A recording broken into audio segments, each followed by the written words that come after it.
My dad beat me with a belt for refusing to serve my sister like a maiden. She's the queen. You clean her toilet. Mom spat. Feed your sister or get out. Worthless. People like to pretend family means unconditional love. That no matter what happens, your parents will protect you, and your siblings will always have your back. That's what fairy tales teach us. What society expects us to believe. But fairy tales lied. Mine sure did. My name is Daniel. I'm 19 now, but this story started long before that. From the outside, we were a normal family. 2 kids, a house with a white fence, a mom who baked on Sundays. But inside those walls, something was deeply wrong. My sister, Amelia, was the golden child. Beautiful, talented, charming. She could do no wrong. And I was the afterthought, the background noise, the one who was always expected to serve her. It started small. I'd be told to give her my seat, to do her chores, to fetch her water while she lounged on the couch watching TV. I thought it was just sibling stuff, until it didn't stop, until helping her turned into serving her, every day, every hour, like some live-in butler they didn't pay. Once, when I was 14, I refused to bring her breakfast in bed. She had legs. I told her she could do it herself. That was the first time Dad came into my room with a belt. He didn't yell. He didn't have to. His silence was worse. He told me, flatly, that I had disrespected the queen of the house. Then he told me to bend over. The lash of the belt burned. The shame burned hotter. My mom stood in the hallway, arms folded, nodding in approval. Maybe this will teach you some worth, she said. After that, I stopped resisting. I cooked for Amelia, cleaned her room, washed her clothes. On her 16th birthday, she demanded I stand beside her all night with a tray of cupcakes. Our relatives thought it was a joke. How cute. He's playing waiter. But no one saw the way my mother's glare pinned me in place, or the way Dad's hand hovered near his belt buckle all night. Amelia reveled in it. She would call me her maid, post it on her social media, laugh about it with her friends. At school, people whispered. One kid asked me if I really cleaned my sister's bathroom. I did, every week. But things didn't turn cruel until I turned 17. That year, Amelia started dating Marcus, a guy from her prep school. Rich, charming, older. He drove a BMW, wore suits to class, and talked like he was running for office. My parents adored him. Dad shook his hand like he was already family. Mom gushed every time he walked through the door. But something about him felt off. Too polished. Too fake. And it wasn't long before I saw it. One night, I came home from work early. I worked late shifts at a grocery store, saving up for college.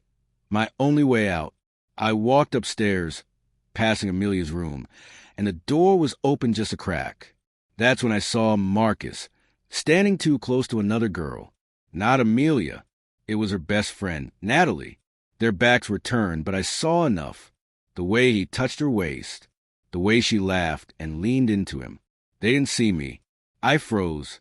My stomach twisted. I backed away. I could have ignored it. I almost did. But Amelia wasn't just my sister. She was a victim, too, in her own twisted way. She was spoiled, yes, cruel, often, but she trusted Marcus. And despite everything, I couldn't stomach watching her be made a fool of. So I told her. She didn't believe me at first. Called me jealous. Accused me of trying to sabotage her relationship because I hated her happiness. But 2 weeks later, she found proof. Texts, photos, a voicemail he never meant to leave. And just like that, the house turned colder than ever. Because she told Mom and Dad that I ruined her life. Not Marcus. Me. They didn't care that he cheated. They cared that I got involved. That I overstepped. That I embarrassed the family by digging into things that weren't my concern. You're just bitter you'll never have someone like him, Mom said, her voice like poison. Amelia was happy, and you ruined that. Dad didn't even speak that time, just took off his belt again. But that night, I didn't cry. I didn't flinch. I stared at him with dry eyes as the leather cut across my back. because something had broken in me, but not the way they wanted. Something deeper woke up. Something dangerous. The next morning, I packed a bag. Not a dramatic, suitcase full of dreams kind of packing. Just the essentials.